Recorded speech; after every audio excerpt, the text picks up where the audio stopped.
this soda.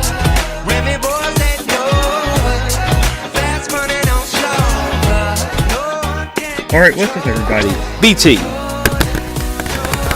1031 right back at you. And today, yes, we're doing one of those BT Talks podcasts. Yes, and it's about wrestling if you mention the title. Alright, and this time around, last time I did a video was about October. This time, it's around March. Jesus, time really does fly. And, we're doing predictions for the last pay-per-view before WrestleMania, Fastlane, and possibly the most exciting Fastlane that we've had this far since, let me see, how long has Fastlane existed? 2015, 2016, 2017, 2018. It's existed for about 5 years now, 4 or 5 years now. Well, this is its 5th edition, and it's existed for around 4 years. But, today we're going to give predictions, and I'm going to give predictions. Bat Vader 1 is going to come in soon enough, and I'm just gonna guess what is really going to come out of the show. Sorry, can't really formulate words at the moment.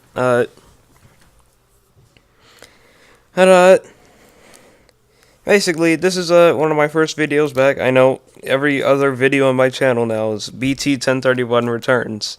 But I'm trying to upload more consistently. I'm trying to find ideas for videos to upload with. So, I want to say my next video will be Spider-Man PS4, and it will be free roaming. I know I've beaten that game 100%. And so, I want to see what you can do when you've beaten it 100%. Maybe I'll go in and do some challenges and show you guys how good I am at the game. But, that's besides the point. Anyway, let's get it started, and let's get Bat Vader 1 in here. Alright guys, we're here to discuss Fastlane predictions, and I've got Bat Vader 1 with us. Do your little intro thing. Alright, what's up everybody? Bat Vader 1 here. Make sure to check out my channel. Posted a FIFA video last night. And, yeah. Just letting y'all know, I haven't watched wrestling that much in a long time. So, BT, you're gonna have to take me up to speed with what's happening. Okay, so first of all, on the pre-show, we're gonna start with the pre-show. We have I don't know why this is on the pre-show, especially when they've been having phenomenal matches, probably the best in recent SmackDown history. But in the kickoff show will be Andrade versus Rey Mysterio, where why? Basically this might be the ending of the rivalry. I think it should end at WrestleMania, or maybe both of them should be in a United States title match. Who knows? But Pre-show, get out of here with that. But I think this will probably be I don't know what the best pre-show matches are, but they're probably something involving Neville. But yeah, this is probably going to be the best pre-show match that they've ever had in a WWE pre-show. But that's besides the point. And first of all, I pick Andrade to win this because he's one of my favorites in SmackDown, and I think it's one of those passing of the torch things that Rey needs to give him. Alright, like I said, I don't know much about wrestling anymore, so I'm just gonna have to go with Rey Mysterio simply because I haven't exactly seen much that Andrade Andrade, I'm not here. I haven't seen much of what he's been doing recently, so we're just gonna have to find out.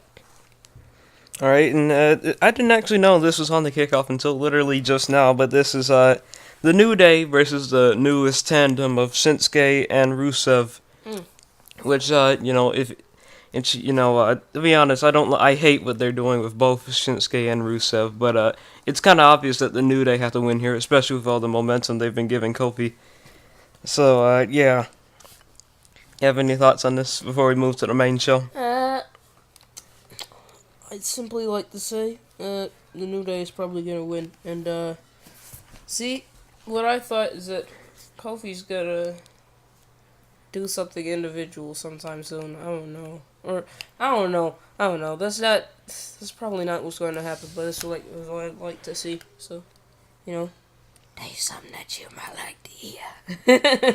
Alright, moving on to the main show. First is the Raw Tag Team Championship match, with the Revival defending their titles in a triple threat match against Rude and Gable and Aleister Black and Ricochet. Raw.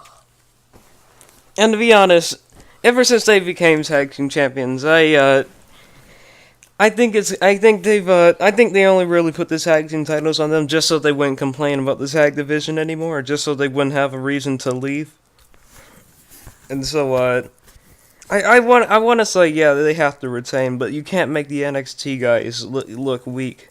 So I guess it would be, I guess it would basically be Ricochet and Aleister Black. Ricochet or Aleister Black are facing one of the Revival, and then Rude and Gable make a blind tag, and then they come, and then one of them comes in, and then he tags in Dash Wilder, or Dash Wilder tags in Scott Dawson. They hit the Shatter Machine, and then they retain. And then Aleister Black and Ricochet probably move back to NXT, and then most likely, what I think is going to happen, they're going to win the Dusty Cup and then face the War Raiders at NXT TakeOver New York, or Brooklyn 5. Oh, sorry. Oh, I'm sorry. that's okay.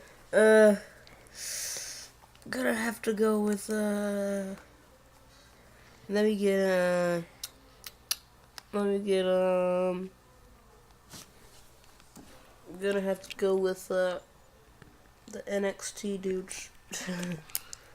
Simply because, I kind of like NXT more, to be honest, I didn't know that Rude and Gable were tag team champions, but, Well, I mean, they were in December, and then they lost them in February, early February. so the why? Oh, what is the title vacant? No, I mean, I said Scott Dawson and Dash Wilder were the champions.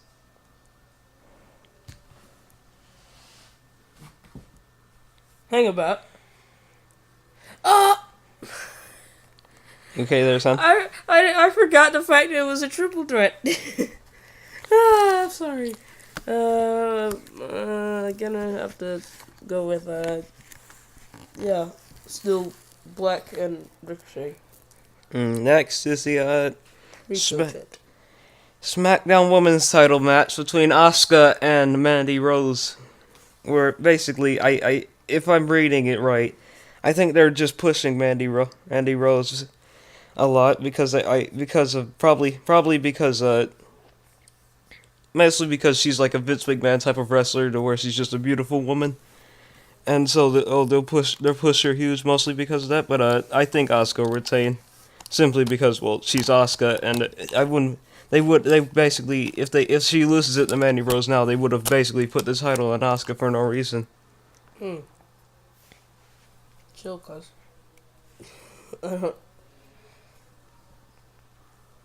So what do you think? What do you think about it? Let me see this for a minute.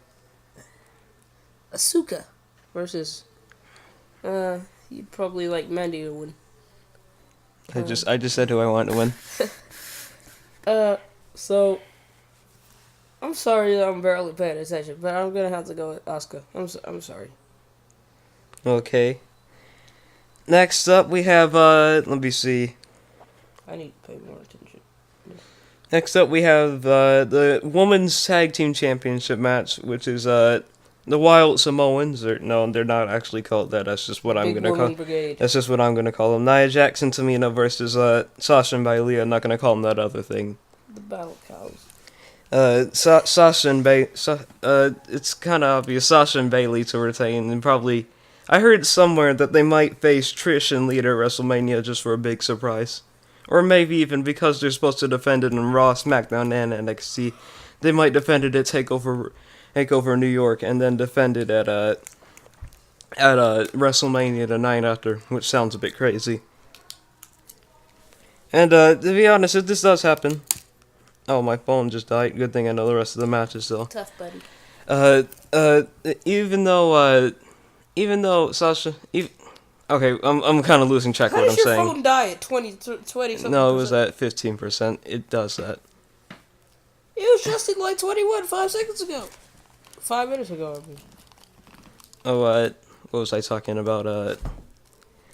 Basically, if Sasha and Bayley do win, which they kind of have to be, I don't suspect any like major title changes in this show. But if they do win, this is actually the first time Sasha Banks has ever actually like defended the title ever. which I always forget that because her last title win was all the way back at SummerSlam 2017, and then she lost it to Alexa Bliss a week later. But yeah, that'll be the first time Sasha Banks ever successfully defends a title. So moving on to this is probably the most important tag team championship match because You this skipped one. my prediction. Oh, Yeah, what do you Sasha's think? gonna win. This one's probably the most important tag team title match. Out of the three is Miz and Shane McMahon getting a rematch against the Usos for the SmackDown tag team titles. And what I think will happen is that the match will probably be an okay match, like an elimination chamber, and then the Usos will retain. And then here's everyone has been guessing that the Miz and Shane are just gonna fall out and break up with each other, and people have basically been guessing this ever since the Royal Rumble or Elimination Chamber or every SmackDown in between. And this one it seems a bit obvious that they would kind of have to break up at Fastlane, especially since it's in Miz's hometown, and I think if they do break up, it would probably have to be Shane because I kind of like the Miz as a face, and he can. To be honest, I didn't expect him to play that role all that good. He's kind of good at being a face and a heel at the same time. But I rather Shane turn on Miz just because I'd never seen Shane as a heel before. Well, he probably was way back then, but I just want to see how that dynamic would work out and how their match at WrestleMania would work. But what do you think is gonna happen? Alright, so the reason why I was silent for so long was because I was thinking of something elaborate to say, but now I can't think of it. Now I didn't have enough time to think about something dumb. So, yeah, I'll just say, I'll say that the Usos are gonna win, and Miz will probably get mad or something like that. He'll run to a bracket and his daddy will come comfort him. His daddy, I mean Shane. Or his uncle. Uncle would be kind of better. And I heard that it basically it's because it's his hometown and he's a face. He might get a large spot, but if this seems a bit obvious based off of the way the company books it. But if Shane turns on Miz, there's probably a strong chance that Miz's dad will get involved. Because Miz's dad has been a big part of the storyline, and then he'll probably attack his dad too, and then the crowd will boo him like crazy. And then that's really all I had to say. I keep getting ahead of myself here, but next up we have the Shield reuniting for one last match against the three guys who have been plaguing money. Well, yeah, the three guys who have basically been ruining this stupid 3-man tandem that they've had since probably November after Survivor Series with Corbin, Lashley, and McIntyre. My prediction: Shield's gonna win. The other three gotta get mad, beat them up. That is all. And personally, I think because it's Roman Reigns' first match since he's returned, I think the match is mostly. I think Seth has probably recovered from that injury they said he had like a month or two ago. But the match is mostly gonna be Dean and Seth, and then probably at the very end, and when things are like grim, there's gonna be like a hot tag, and then Roman gets in. He does his usual stuff, and then he does a few things that'll pop the fans' hands up, and it'll get them hype, and then Pop them up, yeah. and then he'll hit the spear on most likely Corbin, and then they'll win.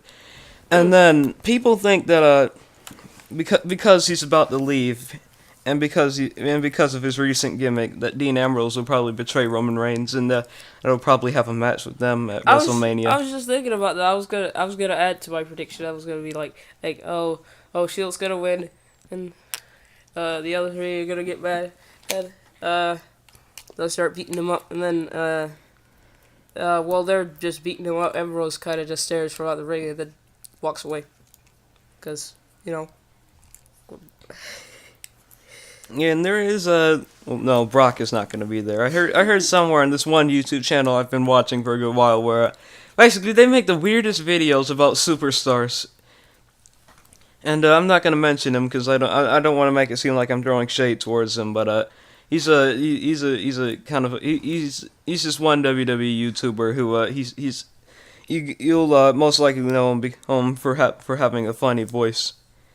Or his voice just sounds really weird.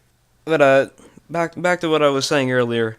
If when this match does end, it'll probably be just Roman Reigns, Dean Ambrose, and Seth Rollins in the ring. And if Dean Ambrose does betray him, then I hope that the match at WrestleMania isn't that bad. But personally, I would prefer that all three of them are in the ring, and that they look at Dean Ambrose, and then Dean Ambrose's music starts playing, and then the crowd are saying "Thank you, Ambrose," and that's Dean Ambrose's last official match in WWE. Oh wait, hold up. You talking about the dude who makes animations and stuff? Who? That YouTuber. Who? That YouTuber you were just talking about. Oh no, that's someone else. Oh. No.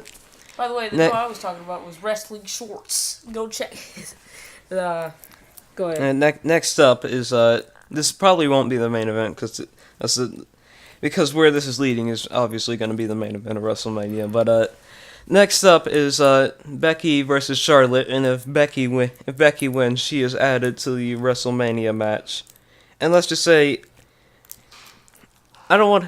Basically, this one's kind of hard to do because you don't want anyone looking weak coming into the main event of WrestleMania. Like, if Becky loses, then there's just nothing that's gonna happen. The match is just doomed, I guess. If Charlotte can't exactly lose because she's supposed to be the big heel of the match. So, to be honest, I think they'll probably have either Becky win somehow, through like some kind of Daniel Bryan-esque babyface way, or Ronda Rousey will get involved and then beat up both of them, a bit like what she did to Becky on Monday. But what do you think? Becky's gonna win. Ronda's gonna come out of nowhere, beat her up. Crap. I was gonna say something elaborate, but no, that's really all I have. Alright, and now time for the main event. Well, two pay-per-views in a row. The WWE Championship main event headlines a co-branded pay-per-view. I remember I read somewhere that, well, I already knew this, that the WWE Championship hasn't headlined a pay-per-view since Fastlane last year. And the WWE Championship hasn't actually headlined a dual-branded... Before Elimination Chamber, WWE Championship hasn't headlined a dual-branded pay-per-view since Battlegrounds in 2016, where the Shield had that triple threat. So, two pay-per-views in a row, WWE Championship headlines the pay-per-view. Hopefully they do. And this is Kevin Owens taking on Daniel Bryan. And personally, I would like to see Kevin walk away as champion, but no. I think, and this actually sounds interesting because I read this off of What Culture. You guys should check them out as well. But, What Culture said that, basically Kevin Owens is about to beat him, but then Rowan gets involved, and then Sami Zayn, he comes out, and you think he's gonna even the odds. And then Sami Zayn teams up with Daniel Bryan, and then Daniel Bryan retains, and then the New Day come out, and then help out Kevin, and then even... I'm sorry. I'm so bad at this talking thing. It should just be called BT Stutters instead of BT Talks. Jesus. But, New Day evens the odds, and then helps Kevin, and then that's what's gonna help set up Bryan versus Kofi at WrestleMania even more. You know what? Yeah. So since you brought it up, I've been going along with this Bryan and Kofi thing, yeah. So I just want, even though I want Kevin to win, kinda, I think that Daniel's gonna win. Kofi's gonna come out of nowhere, surprise him. Crap, I can't come up with anything. So never mind. He'll just win, call out Kofi, and then the New Day will come out, and then have a stare down or something like that. And then, and then Rowan will start cleaning house. And what I've realized the past few years with Fastlane, the first time we had Brock Lesnar as champion, so he didn't defend his title there. But the first ever Fastlane was Roman Reigns versus Daniel Bryan. I'd never actually seen the match, but I heard it was pretty good, and Daniel Bryan's performance was pretty good. But it wasn't a memorable pay-per-view overall. Fastlane 2016, I'm trying to remember what happened there. It was Roman versus Dean versus Brock, where Roman obviously won that one, and then Dean and Brock fought at Mania 32. And then it was Fastlane 2017, where it was I think that was arguably the most boring of all of them, because it had all these filler matches and all these matches that basically went nowhere, or they just led to just bad results in between. And then it was Kevin Owens losing his title to Goldberg, which people didn't exactly like at the time, and I wasn't watching wrestling at the time, so I didn't exactly have a reaction to it.